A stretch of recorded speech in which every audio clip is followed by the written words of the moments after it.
Iremos continuar a história do homem que veio enviado por Deus para salvar o mundo. Caso você não tenha assistido ao último vídeo que relata o começo de seu ministério e seus primeiros milagres, sugerimos firmemente que veja o incrível vídeo no card acima. Dessa forma, você irá acompanhar a trajetória daquele que veio como homem para nos salvar de todos os nossos pecados. Em uma de suas passagens por Cafarnaum, uma multidão se reuniu na casa onde Jesus estava, pois a notícia de que o mestre curava os enfermos já havia se espalhado por toda a região. O local estava tão cheio que ninguém conseguia sequer passar pela porta. Pessoas tentavam desesperadamente ver Jesus por cima do ombro de outras pessoas. Todo tipo de gente se reuniu no local, como soldados voltando de uma guerra. Braços enfaixados, surdos, cegos, sem esperança. 4 homens, cheios de fé e amor, carregavam consigo um amigo paralítico, com o coração esperançoso de que aquele encontro com o Filho de Deus mudaria sua vida. Sem conseguir entrar pela porta, se reuniram em volta do amigo paralítico e bolaram um plano: subir no telhado. Era arriscado, pois eles poderiam cair, ou pior, deixar o amigo cair.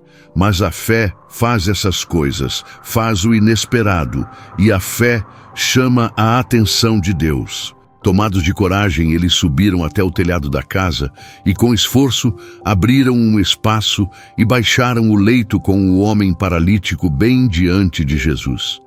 Os amigos queriam que Jesus desse ao amigo um novo corpo para que possa andar. Jesus dá graça para que o homem possa viver.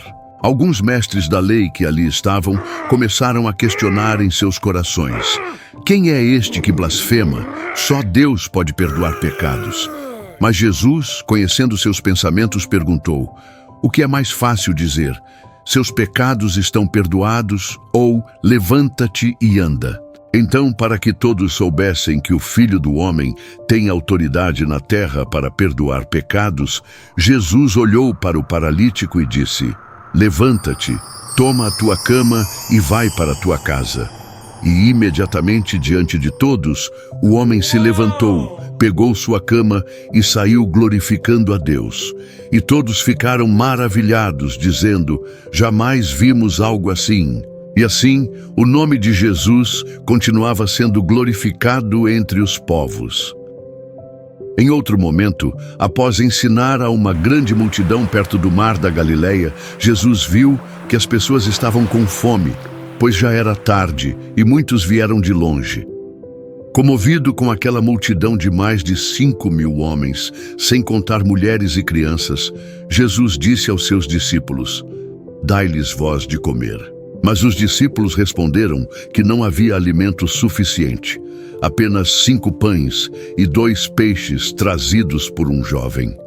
Então, Jesus mandou que todos se assentassem sobre a relva, tomou os pães e os peixes, ergueu os olhos ao céu, deu graças e começou a repartir. E algo extraordinário aconteceu. À medida que os discípulos distribuíam, o alimento não acabava. Todos comeram até se fartar. E ainda recolheram 12 cestos cheios dos pedaços que sobraram. A multidão ficou maravilhada, e muitos reconheceram que ali estava verdadeiramente o profeta que havia de vir ao mundo. Nos mínimos gestos do mestre havia abundância e compaixão. O pouco em suas mãos se torna muito. Depois de alimentar a multidão, Jesus se retirou sozinho para um monte a fim de orar. Ele se afastava muitas vezes para estar a sós com o Pai, pois sabia que a força para cumprir sua missão vinha da comunhão com Deus.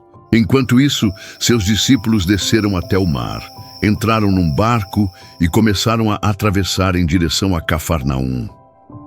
A noite caiu e o vento começou a soprar forte. As águas do mar começaram a se agitar e os discípulos, cansados de remar, já estavam a vários quilômetros da costa. A escuridão da madrugada cobria tudo e seus corações se enchiam de temor. Foi então, no meio da tempestade, que algo extraordinário aconteceu. Jesus veio até eles andando sobre as águas agitadas. Ao vê-lo se aproximar, os discípulos se assustaram e pensaram estar vendo um espírito. Gritaram de medo. Mas Jesus, com a mesma calma que acalma o mar, disse: "Sou eu. Não tenham medo." Pedro, impulsivo e cheio de fé, disse: "Senhor, se és tu, manda-me ir até ti sobre as águas." E Jesus respondeu: "Venha." Então Pedro desceu do barco e começou a andar sobre as águas, indo ao encontro do mestre. Mas ao sentir o vento forte, tirou os olhos de Jesus e começou a afundar. Clamou então em desespero: "Senhor, salva-me." Imediatamente, Jesus estendeu a mão, segurou Pedro e disse: "Homem de pouca fé, por que duvidaste?" Assim que entraram no barco, o vento cessou. E todos que estavam ali se prostraram diante de Jesus e disseram: "Verdadeiramente, tu és o Filho de Deus." Mesmo em meio às tempestades da vida, se mantivermos nossos olhos em Jesus, andaremos por cima das águas que querem nos afundar. Ele é o socorro presente na hora da angústia, e sua mão está sempre estendida. Em outro dia, enquanto ensinava no templo, os mestres da lei e os fariseus trouxeram diante de Jesus uma mulher surpreendida em adultério. Disseram que, segundo a lei de Moisés, ela deveria ser apedrejada e perguntaram a Jesus o que ele diria, mas aquilo era uma armadilha para testá-lo. Jesus se abaixou e começou a escrever no chão com o dedo. Eles insistiram na pergunta e então Jesus se levantou e disse: "Aquele dentre vós que estiver sem pecado, atire a primeira pedra." Após essas palavras, o silêncio tomou conta do local. Um a um, começando pelos mais velhos, todos foram embora, deixando a mulher sozinha com o mestre. Jesus então se levantou e perguntou: "Mulher, onde estão os teus acusadores? Ninguém te condenou?" Ela respondeu: "Ninguém, Senhor." E Jesus disse: "Nem eu te condeno. Vai e não peques mais." Assim é a graça que flui do coração de Cristo. Ele não veio para condenar, mas para salvar e restaurar os quebrados. No próximo vídeo, continuaremos a seguir a trajetória daquele que deu vida aos mortos, vista aos cegos e esperança aos esquecidos. Jesus, o Filho do Deus vivo. Não esqueça de curtir, se inscrever no canal e ativar o sininho, para que mais pessoas possam ouvir as boas novas e ter seus corações tocados pela verdade que liberta. Que o amor de Deus esteja sobre você e até o próximo capítulo dessa linda jornada.